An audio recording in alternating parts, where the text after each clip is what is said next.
Iran Israel के बीच जंग की तस्वीर शायद एक बार फिर देखने को मिल सकती है, क्योंकि 26 अक्टूबर को इजराइल ने अपने फाइटर जेट के माध्यम से ईरान पर हमला किया था। वो हमला कितना असरदार था, ये सब ने कई वीडियो में देख लिया होगा।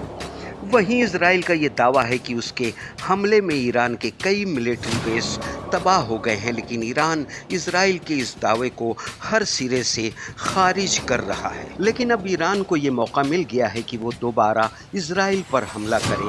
अब ईरान भीषण हमले की तैयारी कर रहा है। ये हमला कब और कैसे होगा, आइए आपको विस्तार पूर्वक पूरी खबर बताते हैं। इजराइल की ओर से बीते शनिवार हुए हमले के बाद तेहरान भी पलटवार करने जा रहा है। ईरान की ओर से जवाबी हमले की तैयारी हो रही है और ये अटैक अमेरिकी राष्ट्रपति चुनावों से पहले यानी कि 5 नवंबर तक किया जाएगा। वाईनेट न्यूज ने CNN की रिपोर्ट के हवाले से ये दावा किया है। रिपोर्ट में एक ईरानी सूत्र ने दावा किया है कि अमेरिकी राष्ट्रपति चुनाव से पहले ईरान अपनी जमीन पर इजराइल के हालिया हमले की कड़ी प्रतिक्रिया देगा। अमेरिका में राष्ट्रपति चुनाव इस मंगलवार यानी कि 5 नवंबर को होने वाले हैं।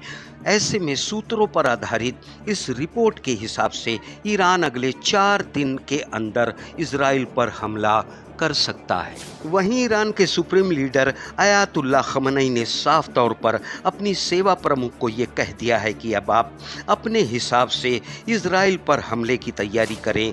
तो एक बात तय है कि सुप्रीम लीडर की तरफ से इशारा भी साफ है। वहीं अमेरिका ने एक बार फिर ईरान से इजराइल पर न हमला करने की अपील की है। व्हाइट हाउस प्रवक्ता कैरिन जिन पियरे ने इस संबंध में हुए एक सवाल के जवाब में कहा, ईरान को इजराइल पर कोई कार्रवाई नहीं करनी चाहिए। अगर वे ऐसा करते हैं तो हम इजराइल के बचाव का समर्थन करेंगे।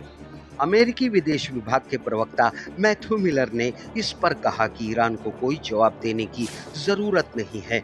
हमने लगातार संघर्ष को नहीं बढ़ने की अपील की है। इजराइल की ओर से शनिवार रात हुए हमलों के बाद वरिष्ठ ईरानी अधिकारियों ने कहा था कि तेहरान को इन अटैक का उचित समय पर जवाब देने का अधिकार है। ईरान के रेवोल्यूशनरी गार्ड कमांडर हुसैन सलामी सहित कई आर्मी अफसरों ने भी हमलों का बदला लेने की बात कही है। ईरान ने बदले की बात कही है तो वहीं इस तरह के संकेत भी दिए हैं कि वो जवाबी कार्रवाई न करने का विकल्प चुनते हुए संघर्ष को बढ़ने से रोकने की तरफ जा सकता है।